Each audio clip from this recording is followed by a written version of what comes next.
ਵਾਹਿਗੁਰੂ ਜੀ ਕਾ ਖਾਲਸਾ ਵਾਹਿਗੁਰੂ ਜੀ ਕੀ ਫਤਿਹ।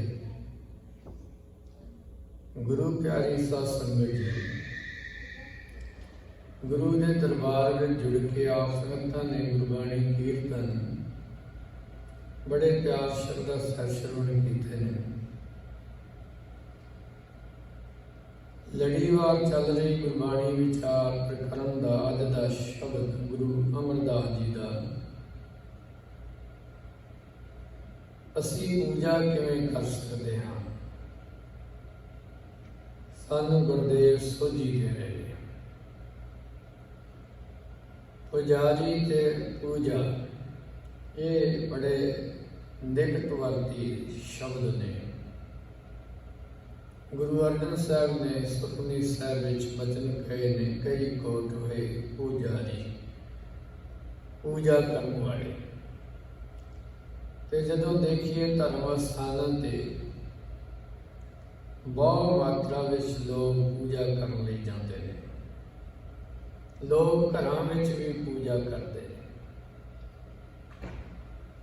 ਪਰ ਗੁਰੂ ਸਾਹਿਬ ਜੀ ਕਹਿੰਦੇ ਨੇ ਪੂਜਾ ਹੋ ਰਹੀ ਹੈ, ਕਿਸ ਦੀ ਪੂਜਾ ਕਰਨੀ ਹੈ? ਪਹਿਲੀ ਗੱਲ ਇਹ ਹੈ, ਗੁਰਬਾਣੀ ਨੇ ਸਾਨੂੰ ਪੂਜਾ ਅਕਾਲ ਜੀ ਦਾ ਸ਼ਬਦ ਦ੍ਰਿੜ ਕਰਾਇਆ ਹੈ। ਪੂਜਾ ਕੀਚੈ ਨਾਮ ਧਿਆਈਐ, ਬਿਨ ਨਾਮੈ ਪੂਜ ਨ ਹੋਏ। ਕਹਿੰਦੇ ਪੂਜਾ ਕਰੀਏ, ਨਾਮ ਜਪੀਏ ਪਰਮੇਸ਼ਰ ਦਾ, ਸਿਫਤ ਸਲਾਹ ਕਰੀਏ। ਨਾਮ ਤੋਂ ਬਿਨਾ ਕੋਈ ਪੂਜਾ ਨਹੀਂ। ਇਸ ਵਾਸਤੇ ਗੁਰੂ ਸਾਹਿਬ ਜੀ ਕਹਿੰਦੇ ਨੇ ਰਹਾਉ ਦੇ ਬਚਨਾਂ ਵਿੱਚ, ਸੰਤੋ ਗੁਰਮੁਖ ਪੂਰਾ ਪਾਈ। ਇਹ ਸੰਤ ਜਨੋਂ ਗੁਰੂ ਰਾਹੀਂ ਪੂਰੇ ਪਰਮਾਤਮਾ ਦਾ ਮੇਲ ਪ੍ਰਾਪਤ ਹੋ ਜਾਂਦਾ ਹੈ। ਨਾਮੋਂ ਪੂਜ ਕਰਾਈ। ਗੁਰੂ ਨੇ ਸਿੱਖ ਨੂੰ ਨਾਮ ਦੀ ਦਾਤ ਦੇ ਕੇ ਇਹੀ ਪੂਜਾ ਕਰਵਾਈ ਹੈ। ਆਪ ਪਰਮਾਤਮਾ ਦਾ ਨਾਮ ਜਪਣਾ ਹੀ ਸਿੱਖ ਦੀ ਪੂਜਾ ਹੈ। ਬਿਨਾਂ ਨਾਮ ਤੋਂ ਕੋਈ ਪੂਜਾ ਨਹੀਂ। ਜਦੋਂ ਅਸੀਂ ਆਰਤੀ ਦੇ ਸ਼ਬਦਾਂ ਵਿੱਚ ਵੀ ਭਗਤਾਂ ਦੇ ਬਚਨਾਂ ਨੂੰ ਸੁਣਦੇ ਹਾਂ, ਉਹ ਕਹਿੰਦੇ ਸਾਡਾ ਦੀਵਾ, ਸਾਡੀ ਵੱਟੀ, ਸਾਡਾ ਤੇਲ, ਇਹ ਸਭ ਤੇਰਾ ਨਾਮ ਹੀ ਹੈ। ਇਹਦੇ ਨਾਲ ਹੀ ਚਾਨਣਾ ਸਾਡੀ ਜ਼ਿੰਦਗੀ 'ਚ ਹੋਇਆ ਹੈ। ਇਸ ਵਾਸਤੇ ਆਮ ਤੌਰ ਤੇ ਜਿਹੜੀ ਪੂਜਾ ਲੋਕ ਦੇਵੀ ਦੇਵਤਿਆਂ ਦੀ ਕਰਦੇ ਨੇ ਤੇ ਉਹਨਾਂ ਨੂੰ ਨਵਾਉਂਦੇ ਨੇ, ਧਵਾਉਂਦੇ ਨੇ। ਭਗਤ ਰਵਿਦਾਸ ਜੀ ਦੇ ਬੜੇ ਪਿਆਰੇ ਬਚਨ ਨੇ। ਉਹ ਕਹਿੰਦੇ ਨੇ ਵੀ ਦੁੱਧ ਦਾ ਬਛੜਾ ਥਨੋਂ ਬਟਾਰਿਓ। ਕਹਿੰਦੇ ਜਿਹੜਾ ਦੁੱਧ ਹੈ ਉਹ ਪਹਿਲਾਂ ਬੱਚੇ ਨੇ ਚੁੰਗਿਆ ਤੇ ਝੂਠਾ ਹੋ ਗਿਆ। ਫੂਲ ਭਵਰ ਜਨ ਮੀਨ ਵਿਗਾਰਿਓ। ਫੁੱਲ ਭੌਰੇ ਨੇ ਵਿਗਾੜ ਦਿੱਤਾ, ਪਾਣੀ ਮੱਛੀ ਨੇ ਵਿਗਾੜ ਦਿੱਤਾ।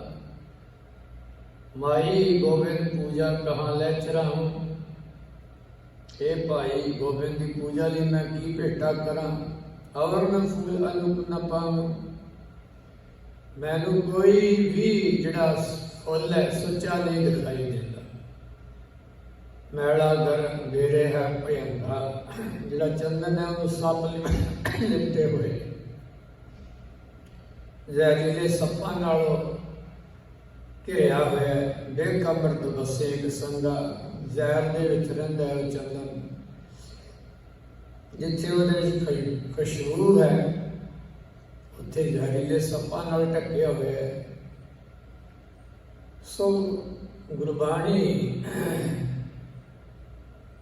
ਪੂਜੋ ਰਾਮ ਏਕ ਹੀ ਦੇਵਾ। ਇਹ ਪਰਮਾਤਮਾ ਹੀ ਪ੍ਰਕਾਸ਼ ਰੂਪ ਹੈ, ਉਹਦੀ ਪੂਜਾ ਕਰੋ, ਉਹਦਾ ਸਿਮਰਨ ਕਰੋ। ਇਹੀ ਪੂਜਾ ਹੈ। ਗੁਰ ਮੇਰੀ ਪੂਜਾ, ਗੁਰ ਭਗਵੰਤ, ਗੁਰ ਮੇਰਾ ਪਾਰ ਬ੍ਰਹਮ। ਕਹਿੰਦੇ ਗੁਰੂ ਮੇਰਾ ਪਾਰ ਬ੍ਰਹਮ ਰੂਪ ਹੈ। ਗੁਰ ਮੇਰੀ ਪੂਜਾ ਗੁਰੂ ਗੋਬਿੰਦ, ਗੁਰ ਮੇਰਾ ਪਾਰ ਬ੍ਰਹਮ ਪਰਮੇਸ਼ਰ ਭਗਵੰਤ। ਗੁਰੂ ਪਾਰ ਬ੍ਰਹਮ ਪਰਮੇਸ਼ਰ ਦਾ ਰੂਪ ਹੈ ਤੇ ਮੈਂ ਉਸ ਗੋਬਿੰਦ ਸਰੂਪ ਪ੍ਰਮਾਤਮਾ ਨੂੰ ਹੀ ਸਿਮਰਦਾ ਹਾਂ। ਸੋ ਗੁਰੂ ਅਮਰਦਾਸ ਜੀ ਨੇ ਅੱਜ ਦੇ ਇਸ ਪਾਵਨ ਗੁਰ ਸ਼ਬਦ ਦੇ ਵਿੱਚ ਸਾਨੂੰ ਪੂਜਾ ਦੀ ਗੱਲ ਸਮਝਾਈ ਹੈ। ਆਓ ਸਾਹਿਬਾਂ ਦੇ ਸੋਚੇ ਸ਼ਬਦ ਦੇ ਵਿੱਚ ਸਾਨੂੰ ਪੂਜਾ ਦੀ ਜੁਗਤ ਦੱਸੀ ਹੈ, ਪੂਜਾ ਕਿਵੇਂ ਕਰ ਸਕਦੇ ਹਾਂ। ਸ਼ਰਵਣ ਕਰੀਏ, ਰਸਨਾ ਤੋਂ ਕਹੀਏ ਜੀ ਸਤਿਨਾਮ ਵਾਹਿਗੁਰੂ ਜੀ। ਹਰ ਕੀ ਪੂਜਾ ਦੁਲੰਭ ਹੈ ਸੰਤੋ, ਕਹਿਣਾ ਕਛੂ ਨ ਜਾਈ। ਕਿਸੇ ਪੱਥਰ ਦੀ ਪੂਜਾ ਕਰ ਲੈਣੀ ਬੜੀ ਸੌਖੀ ਹੈ। ਉਹਦੇ ਤੇ ਕੋਈ ਦੁੱਧ ਪਾ ਤਾ, ਕੋਈ ਧੂਪ ਦਿਖਾ ਦਿੱਤੀ ਕਿ ਇਹ ਜੀ ਪੂਜਾ ਹੋ ਜਾਂਦੀ ਹੈ। ਜਿਹੜੀ ਰੱਬ ਦੀ ਪੂਜਾ ਹੈ, ਪਰਮਾਤਮਾ ਦੀ ਪੂਜਾ ਹੈ, ਸਤਿਗੁਰੂ ਕਹਿੰਦੇ ਬੜੀ ਔਖੀ ਹੈ। ਉਹ ਐਵੇਂ ਨਹੀਂ ਹੁੰਦੀ। ਉਹਦੇ ਵਾਸਤੇ ਆਪਾਂ ਭੇਟ ਕਰਨਾ ਪੈਂਦਾ ਹੈ, ਆਪਣੀ ਹਉਮੈ ਮਾਰਨੀ ਪੈਂਦੀ ਹੈ। ਇਸ ਲਈ ਦੁਲੰਭ ਉਹ ਚੀਜ਼ ਹੁੰਦੀ ਹੈ ਜਿਹੜੀ ਔਖੀ ਮਿਲੇ, ਸੌਖੀ ਨਾ ਮਿਲੇ। ਦੁਰਲੱਭ ਵਸਤੂ ਦੀ ਕੀਮਤ ਹੁੰਦੀ ਹੈ, ਉਹਦੇ ਬਦਲੇ ਕੁਝ ਦੇਣਾ ਪੈਂਦਾ ਹੈ ਤਾਂ ਜਿਹੜੀ ਦੁਰਲੱਭ ਵਸਤੂ ਹੈ ਉਹ ਸਾਨੂੰ ਪ੍ਰਾਪਤ ਹੁੰਦੀ ਹੈ। ਤੇ ਮਹਾਰਾਜ ਕਹਿੰਦੇ ਪ੍ਰਮਾਤਮਾ ਦੀ ਜਿਹੜੀ ਪੂਜਾ ਹੈ ਇਹ ਵੀ ਬੜੀ ਔਖੀ ਹੈ। ਸੰਤੋ ਕਹਿਣਾ ਕਛੂ ਨ ਜਾਈ। ਇਹ ਕਿਵੇਂ ਕੀਤੀ ਜਾ ਸਕਦੀ? ਇਹਦੇ ਬਾਰੇ ਸ਼ਬਦਾਂ ਵਿੱਚ ਨਹੀਂ ਕਹਿੰਦੇ ਕੋਈ ਬਿਆਨ ਕੀਤਾ ਜਾ ਸਕਦਾ। ਇਹ ਸ਼ਬਦਾਂ ਦਾ ਹਿੱਸਾ ਨਹੀਂ ਹੈ ਕਿ ਇਹ ਜੇ ਕਰ ਦੇ ਤੇਰੀ ਪੂਜਾ ਹੋ ਜਾਏਗੀ। ਇਹਦੇ ਲਈ ਕੋਈ ਬੋਲ ਨਹੀਂ ਹੈ।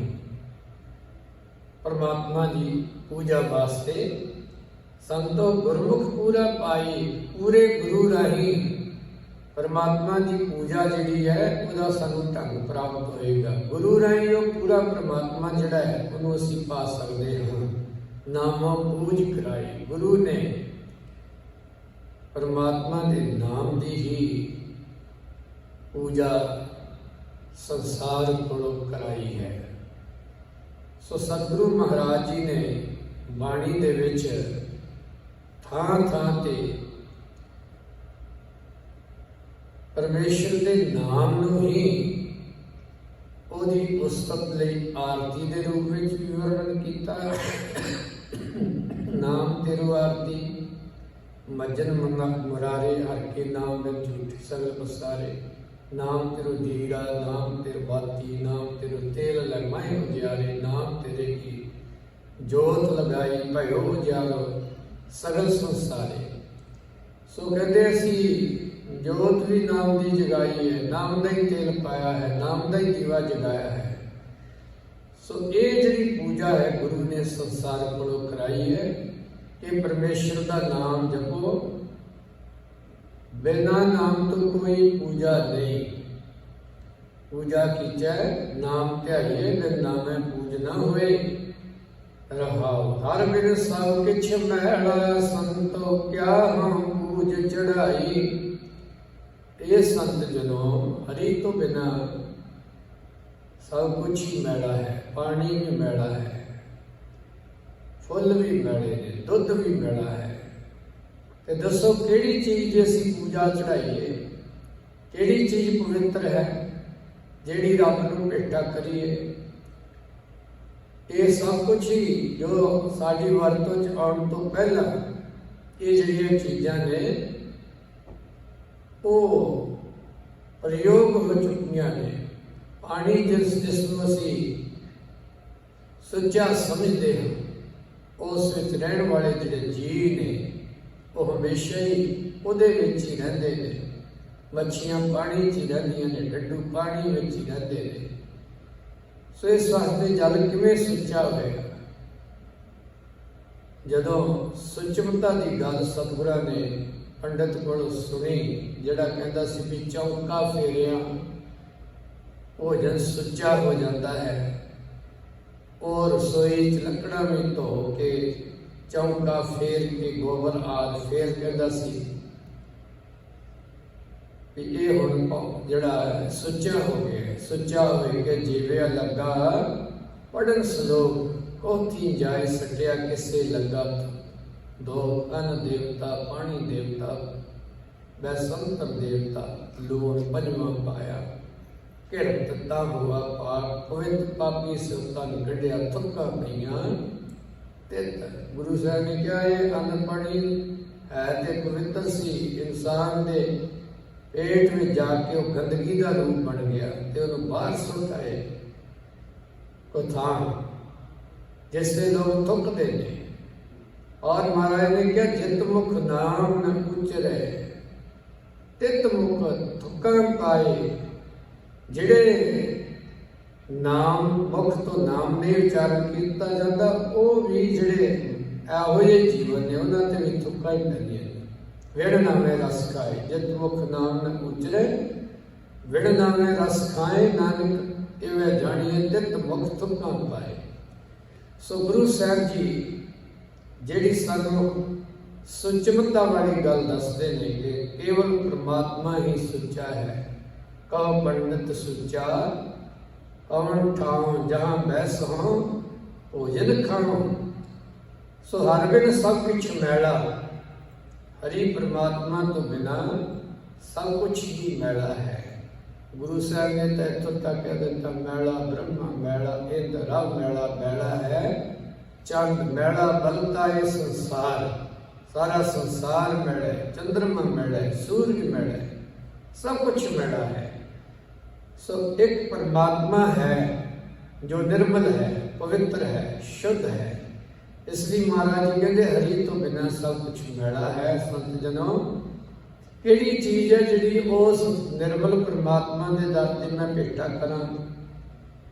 ਹਰ ਸਾਚੇ ਭਾਵੈ ਸਤਿ ਹੋਵੈ ਭਨ ਮਨ ਵਸਾਈ। ਕਹਿੰਦੇ ਜਿਹੜੀ ਹਰੀ ਸੱਚੇ ਨਿਰੰਕਾਰ ਨੂੰ ਵਸਤੂ ਭਾ ਜਾਵੇ ਨਾ ਉਹੀ ਪੂਜਾ ਹੈ, ਉਹੀ ਸਹੀ ਮਾਇਨੇ 'ਚ ਪੂਜਾ ਹੁੰਦੀ ਹੈ। ਤੇ ਕਿਹੜੀ ਚੀਜ਼ ਸਾਡੀ ਜਿਹੜੀ ਰੱਬ ਨੂੰ ਭਾਏਗੀ। ਮਹਾਰਾਜ ਕਹਿੰਦੇ ਉਹਦੇ ਪਹਾੜੇ ਵਿੱਚ ਰਹਿਣਾ ਸਿੱਖ ਲਓ, ਉਹਦੇ ਪਹਾੜੇ ਨੂੰ ਮਨ 'ਚ ਵਸਾ ਲਓ, ਜੋ ਉਹਦਾ ਹੁਕਮ ਹੈ ਉਹਦੇ ਵਿੱਚ ਢਲ ਜਾਓ। ਇਹ ਜੇ ਤੁਸੀਂ ਉਸ ਰੱਬ ਨੂੰ ਪਾ ਜਾਓਗੇ, ਤੁਹਾਡਾ ਜੀਵਨ ਉਸ ਰੱਬ ਨੂੰ ਪਾ ਜਾਏਗਾ। ਜੇ ਅਸੀਂ ਉਹਦੇ ਪਹਾੜੇ ਵਿੱਚ ਰਹਿਣਾ ਸਿੱਖ ਲਿਆ ਤਾਂ ਸਾਡਾ ਜੀਵਨ ਹੀ ਉਹਨੂੰ ਕਬੂਲ ਹੋ ਜਾਏਗਾ। ਇਸ ਲਈ ਸਾਹਿਬ ਕਹਿੰਦੇ ਪੂਜਾ ਕਰੇ ਸਭ ਲੋਕ ਸੰਤੋ ਮਨ ਮੁਖ ਥਾਏ ਨ ਪਾਈ। ਉਹ ਜਿੱਦਾਂ ਦੁਨੀਆ ਪੂਜਾ ਕਰਦੀ ਫਿਰਦੀ ਹੈ, ਜਗ੍ਹਾ ਜਗ੍ਹਾ ਦੇਖੋ ਲੋਕ ਪੂਜਾ ਕਰਦੇ ਨੇ, ਲੋਕਾਂ ਨੇ ਟਾਈਮ ਨਿਯਤ ਕੀਤੇ ਹੋਏ ਨੇ ਕਿ ਮੇਰਾ ਪੂਜਾ ਦਾ ਟਾਈਮ ਹੈ। ਪਰ ਗੁਰੂ ਸਾਹਿਬ ਕਹਿੰਦੇ ਮਨ ਮੁਖਤਾ ਦੇ ਵਿੱਚ ਕੁਝ ਵੀ ਉਹਨਾਂ ਦੀ ਪੂਜਾ ਕਿਤੇ ਕਬੂਲ ਨਹੀਂ ਹੁੰਦੀ, ਕਿਤੇ ਉਹਨਾਂ ਦੀ ਪੂਜਾ ਜਿਹੜੀ ਹੈ ਉਹ ਥਾਂ ਨਹੀਂ ਪੈਂਦੀ, ਰੱਬ ਦੀ ਦਰਗਾਹ ਵਿੱਚ ਕਬੂਲ ਨਹੀਂ ਹੁੰਦੀ। ਉਹ ਸਭ ਕੁਝ ਉਹਨਾਂ ਦਾ ਪਖੰਡ ਹੀ ਰਹਿ ਜਾਂਦਾ ਹੈ। ਇਸ ਵਾਸਤੇ ਮਹਾਰਾਜ ਕਹਿੰਦੇ ਮਨਮੁਖਤਾ ਨੂੰ ਤਿਆਗੀਏ ਤਾਂ ਸਾਡੀ ਜਿਹੜੀ ਕੀਤੀ ਪੂਜਾ ਹੈ ਗੁਰੂ ਦੇ ਸਨਮੁਖ ਹੋ ਕੇ ਜਦੋਂ ਰਹਿਣਾ ਸਿੱਖ ਲਿਆ ਤਾਂ ਵਾਹਿਗੁਰੂ ਜੀ ਦੇ ਥਾਂ ਕਬੂਲ ਹੋਣਗੇ। ਗੁਰਸਿੱਖਾਂ ਕੀ ਘਾਲ ਥਾਏ ਪਈ ਜਿਨ ਹਰ ਨਾਮ ਧਿਆਵਾ। ਗੁਰੂ ਦੇ ਸਿੱਖਾਂ ਦੀ ਘਾਲਣਾ ਜਿਨ੍ਹਾਂ ਨੇ ਗੁਰੂ ਦੇ ਹੁਕਮ ਵਿੱਚ ਚੱਲ ਕੇ ਪਰਮੇਸ਼ਰ ਦੇ ਨਾਮ ਨੂੰ ਜਪਿਆ, ਉਹਨਾਂ ਦੀ ਘਾਲਣਾ ਜਿਹੜੀ ਹੈ ਉਹ ਰੱਬੀ ਦਰਗਾਹ ਵਿੱਚ ਕਬੂਲ ਹੁੰਦੀ ਹੈ। ਸੋ ਮਹਾਰਾਜ ਜੀ ਕਹਿੰਦੇ ਸ਼ਬਦ ਮਰੈ ਮਨ ਨਿਰਮਲ ਸੰਤੋ ਇਹ ਪੂਜਾ ਥਾਏ ਪਾਈ। ਜਿਨ੍ਹਾਂ ਨੇ ਸ਼ਬਦ ਵਿੱਚ ਆਪਣੇ ਮਨ ਨੂੰ ਮਾਰ ਦਿੱਤਾ, ਭਾਵ ਮਨ ਦੀਆਂ ਖਵਾਇਸ਼ਾਂ ਨੂੰ ਮਾਰ ਦਿੱਤਾ, ਮਨ ਦੀ ਹਉਮੈ ਨੂੰ ਮਾਰ ਦਿੱਤਾ, ਉਹ ਨਿਰਮਲ ਜੀਵਨ ਵਾਲੇ ਨੇ। ਇਹ ਸੰਤ ਜਨੋ ਇਹ ਕੀਤੀ ਹੋਈ ਪੂਜਾ ਜਿਹੜੀ ਹੈ ਸ਼ਬਦ ਵਿੱਚ ਜੁੜ ਕੇ ਮਨ ਨੂੰ ਜਿਹੜਾ ਹੈ ਜਿਨ੍ਹਾਂ ਨੇ ਮਾਰ ਲਿਆ ਹੈ, ਭਾਵ ਮਨ ਦੀਆਂ ਖਵਾਇਸ਼ਾਂ ਨੂੰ ਜਿਨ੍ਹਾਂ ਨੇ ਜਿੱਤ ਲਿਆ ਹੈ, ਉਹੀ ਦੁਨੀਆ ਦੇ ਜੇਤੂ ਨੇ, ਉਹੀ ਪਰਮੇਸ਼ਰ ਦੀ ਦਰਗਾਹ ਦੇ ਵਿੱਚ ਜੀਵਨ ਸਵਾਰ ਕੇ ਜਾਂਦੇ ਨੇ। ਸੱਚੀ ਦਰਗਾਹ ਵਿੱਚ ਸੱਚਾ ਪਿੰਡ ਉਹੀ ਮੰਨਦੇ ਨੇ। ਸੋ ਗੁਰੂ ਪਾਤਸ਼ਾਹ ਜੀ ਇਸ ਤੇ ਬਚਨ ਫਰਮਾਉਂਦੇ ਨੇ ਇਹ ਪੂਜਾ ਥਾਏ ਪਾਈ। ਇਹੋ ਜਿਹੀ ਕੀਤੀ ਹੋਈ ਪੂਜਾ ਪਰਮੇਸ਼ਰ ਦੀ ਦਰਗਾਹ ਵਿੱਚ ਕਬੂਲ ਹੁੰਦੀ ਹੈ। ਪਵਿੱਤ ਪਾਵਨ ਸੇ ਜਨ ਸਾਚੇ, ਏਕ ਸ਼ਬਦ ਲਿਵ ਲਾਈ। ਉਹ ਜਨ ਜਿਹੜੇ ਨੇ ਪਵਿੱਤਰ ਨੇ, ਪਾਵਨ ਜੀਵਨ ਵਾਲੇ ਨੇ, ਜਿਨ੍ਹਾਂ ਨੇ ਇੱਕ ਸ਼ਬਦ ਵਿੱਚ ਆਪਣਾ ਧਿਆਨ ਜੋੜਿਆ, ਸੁਰਤ ਜੋੜੀ ਹੈ। ਗੁਰੂ ਅਮਰਦਾਸ ਜੀ ਨੇ ਆਨੰਦ ਸਾਹਿਬ ਵਿੱਚ ਪਵਿੱਤ ਦੀ ਪੌੜੀ ਉਚਾਰਨ ਕੀਤੀ ਹੈ। ਪਵਿੱਤ ਹੋਏ ਸੇ ਜਨਾ ਜਿਨੀ ਹਰ ਧਿਆਇਆ, ਹਰ ਧਿਆਇਆ ਪਵਿੱਤ ਹੋਏ। ਗੁਰਮੁਖ ਜਿਨੀ ਧਿਆਇਆ, ਕਹਿੰਦੇ ਉਹ ਆਪ ਹੀ ਨਹੀਂ ਪਵਿੱਤਰ ਹੋਏ, ਉਹਨਾਂ ਆਪਣੀ ਮਾਂ ਵੀ ਆਪਣਾ ਪਿਓ ਵੀ ਪਵਿੱਤਰ ਕਰ ਦਿੱਤੇ। ਪਵਿੱਤ ਮਾਤਾ ਪਿਤਾ ਕੁਟੰਬ ਸਹਿਤ ਸਿਉ, ਪਵਿੱਤ ਸੰਗਤ ਸਭਾਈਆ, ਕੁਟੰਬ ਸਾਰਾ ਪਰਿਵਾਰ ਅਤੇ ਉਹ ਸਾਰੇ ਜਿਨ੍ਹਾਂ ਨਾਲ ਉਹਨਾਂ ਦਾ ਮੇਲ ਜੋੜ ਹੈ। ਸੰਗਤ ਸਭਾਈਆ ਕਹਿੰਦੇ ਪਵਿੱਤ, ਸੁਣਦੇ ਪਵਿੱਤ, ਸੇ ਪਵਿੱਤ ਜਿਨੀ ਮਨ ਵਸਾਇਆ। ਉਹ ਕਹਿਣ ਵਾਲੇ, ਸੁਣਨ ਵਾਲੇ, ਜਿਨ੍ਹਾਂ ਨੇ ਵੀ ਪਰਮੇਸ਼ਰ ਦੇ ਨਾਮ ਨੂੰ ਮਨ 'ਚ ਵਸਾ ਲਿਆ, ਉਹ ਸਭ ਪਵਿੱਤਰ ਹੋ ਜਾਂਦੇ ਨੇ, ਉਹ ਨਿਰਮਲ ਹੋ ਜਾਂਦੇ ਨੇ। ਕਹਿ ਨਾਨਕ ਸੇ ਪਵਿੱਤ ਜਿਨੀ ਗੁਰਮੁਖ ਹਾਰ ਹਰ ਧਿਆਇਆ। ਸੋ ਪਵਿੱਤ ਪਾਵਨ ਸੇ ਜਨ ਸਾਚੇ, ਇੱਕ ਸ਼ਬਦ ਲਿਵ ਲਾਈ। ਜਿਨ੍ਹਾਂ ਨੇ ਰੱਬ ਦੇ ਇੱਕ ਸ਼ਬਦ ਵਿੱਚ ਆਪਣੀ ਸੁਰਤ ਜੋੜ ਲਈ, ਉਹ ਨਿਰਮਲ ਨੇ ਤੇ ਨਿਰਮਲ ਪਰਮਾਤਮਾ ਦੀ ਦਰਗਾਹ ਵਿੱਚ ਕਬੂਲ ਹੋ ਜਾਂਦੇ ਨੇ। ਬਿਨ ਨਾਮੈ ਹੋਰ ਪੂਜ ਨ ਹੋਵੀ, ਭਰਮ ਭੁੱਲੀ ਲੋਕਾਈ। ਨਾਮ ਤੋਂ ਬਿਨਾਂ ਕੋਈ ਪੂਜਾ ਨਹੀਂ। ਮਹਾਰਾਜ ਕਹਿੰਦੇ ਲੋਕ ਭੁਲੇਖੇ 'ਚ ਪਏ ਹੋਏ ਨੇ, ਜਿਹੜੇ ਇਹ ਧੂਫਾਂ ਦਿਖਾ ਰਹੇ ਨੇ, ਜੋਤਾਂ ਜਗਾ ਰਹੇ ਨੇ, ਪਾਣੀ ਦੁੱਧ ਡੋਲ ਡੋਲ ਕੇ ਮੂਰਤੀਆਂ ਨੂੰ ਨਵਾਉਂਦੇ ਨੇ, ਸਭ ਭੁਲੇਖੇ ਵਿੱਚ ਪਏ ਹੋਏ ਨੇ, ਸਭ ਭਟਕ ਰਹੇ ਨੇ। ਇਸ ਲਈ ਗੁਰੂ ਕਲਗੀਆਂ ਵਾਲੇ ਨੇ ਸਿੱਖ ਨੂੰ ਇਹ ਉਪਦੇਸ਼ ਦਿੱਤਾ ਸੀ, ਪੂਜਾ ਅਕਾਲ ਦੀ, ਪਰਚਾ ਸ਼ਬਦ ਦਾ, ਦੀਦਾਰ ਖਾਲਸੇ ਦਾ। ਪੂਜਣਾ ਹੈ ਇੱਕ ਅਕਾਲ ਪੁਰਖ ਵਾਹਿਗੁਰੂ, ਔਰ ਸ਼ਬਦ ਦੇ ਵਿੱਚ ਆਪਣੀ ਸੁਰਤ ਜੋੜਨੀ। ਸ਼ਬਦ ਜਿਹੜਾ ਰਾਹ ਸਾਨੂੰ ਦਰਸਾਉਂਦਾ, ਉਹਦੇ ਵਿੱਚ ਮਨ ਨੂੰ ਲੀਨ ਕਰਨਾ, ਮਨ ਨੂੰ ਪਰਚਾਉਣਾ ਹੈ। ਭਾਵ ਸ਼ਬਦ ਦੇ ਵਿੱਚ ਪ੍ਰਤੀਤ ਲਿਆਉਣੀ ਹੈ, ਔਰ ਸੰਗਤ ਗੁਰਸਿੱਖਾਂ ਦੀ ਕਰਨੀ। ਦੀਦਾਰ ਖਾਲਸੇ ਦਾ ਭਾਵ ਗੁਰੂ ਨਾਲ ਜੁੜੇ ਹੋਏ, ਗੁਰੂ ਦੀ ਆਗਿਆ 'ਚ ਚੱਲਣ ਵਾਲਿਆਂ ਦੀ ਸੰਗਤ ਕਰਨੀ ਹੈ। ਸੋ ਗੁਰੂ ਸਾਹਿਬ ਜੀ ਕਹਿੰਦੇ ਨੇ ਇਹ ਜਿਹੜੀ ਪੂਜਾ ਹੈ, ਇਹੀ ਕਬੂਲ ਹੋਣ ਵਾਲੀ ਸੇਵਾ ਪੂਜਾ ਹੈ। ਜਿਹੜੇ ਨਾਮ ਨੂੰ ਛੱਡ ਕੇ ਸਿਰਫ ਟਲੀਆਂ ਵਜਾ ਲਈਆਂ, ਜੋਤ ਜਗਾ ਲਈ, ਥੋੜਾ ਦੁੱਧ ਚੜਾ ਦਿੱਤਾ, ਭੋਗ ਲਗਵਾ ਦਿੱਤਾ, ਇਹ ਕੋਈ ਕਹਿੰਦੇ ਪੂਜਾ ਨਹੀਂ ਹੈ। ਕਿਉਂਕਿ ਰੱਬ ਜਿਹੜਾ ਹੈ ਉਹ ਅੰਨ ਵਾਲਾ ਜਿਹੜਾ ਹੈ, ਅੰਨ ਆਦਿ ਦਾ ਮੁਹਤਾਜ ਨਹੀਂ। ਉਹਨੂੰ ਜਿਹੜਾ ਹੈ ਸਾਡੇ ਨੂੰ ਇਹ ਪਦਾਰਥਾਂ ਦੀ ਲੋੜ ਨਹੀਂ ਪੈਂਦੀ, ਕਿਉਂਕਿ ਸਭ ਦਾ ਹੀ ਦਾਤਾ ਹੈ, ਪਾਲਕ ਹੈ। ਇਸ ਵਾਸਤੇ ਉਸ ਪਰਮੇਸ਼ਰ ਵਾਹਿਗੁਰੂ ਨੂੰ ਜਿਹੜਾ ਹੈ, ਪਰਮੇਸ਼ਰ ਦੇ ਦਰ ਤੇ ਉਹਦੀ ਸਿਫਤ ਸਲਾਹ ਹੀ ਉਹਨੂੰ ਕਬੂਲ ਹੁੰਦੀ ਹੈ। ਜਪਜੀ ਸਾਹਿਬ ਦੇ ਇਹਨਾਂ ਬਚਨਾਂ ਵਿੱਚ ਵੀ ਇਹੀ ਸੋਝੀ ਦਿੱਤੀ ਗਈ ਕਿ ਮੋਹ ਕੇ ਬੋਲਣ ਬੋਲੀ ਹੈ, ਜਿਤ ਸੁਣ ਧਰੇ ਪਿਆਰ, ਅੰਮ੍ਰਿਤ ਵੇਲਾ ਸੱਚ ਨੂੰ ਵਡਿਆਈ ਵਿਚਾਰ। ਉਹਦੀਆਂ ਵਡਿਆਈਆਂ ਨੂੰ ਵਿਚਾਰੀਏ, ਉਹਦੇ ਗੁਣਾਂ ਨੂੰ ਮਨ 'ਚ ਵਸਾਈਏ। ਇਹ ਪੂਜਾ ਹੈ। ਤੇ ਸਤਿਗੁਰੂ ਜੀ ਕਹਿੰਦੇ ਨੇ ਗੁਰਮੁਖ ਜਿਹੜੇ ਨੇ ਇਸ ਪੂਜਾ ਵਿੱਚ ਜੁੜਦੇ ਨੇ, ਨਾਮ ਤੋਂ ਬਿਨਾਂ ਕੋਈ ਪੂਜਾ ਨਹੀਂ। ਜਿਹੜੇ ਵੀ ਕਰਦੇ ਨੇ ਉਹ ਭੁੱਲੇ ਹੋਏ ਨੇ। ਗੁਰਮੁਖ ਆਪ ਪਛਾਣੈ ਸੰਤੋ, ਰਾਮ ਨਾਮ ਲਿਵ ਲਾਈ।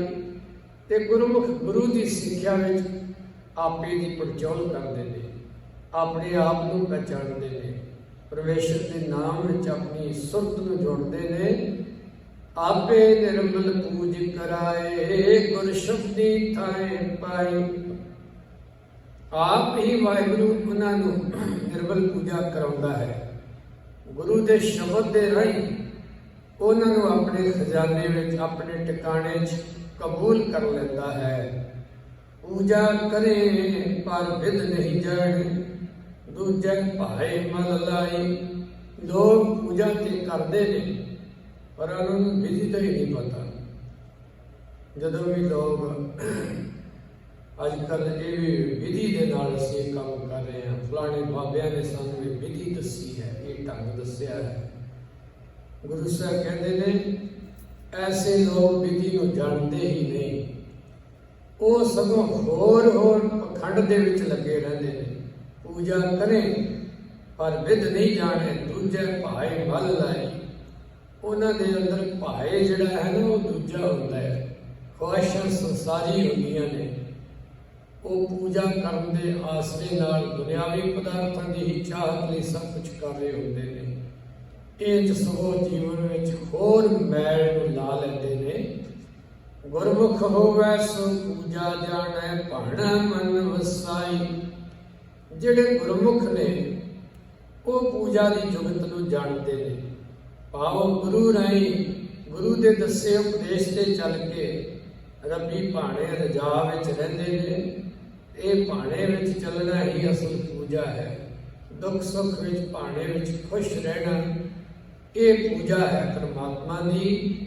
ਭਾਣੇ ਤੇ ਸਤ ਸੁਖ ਪਾਵੈ ਸੰਤੋ, ਅੰਤੇ ਨਾਮ ਸਖਾਈ।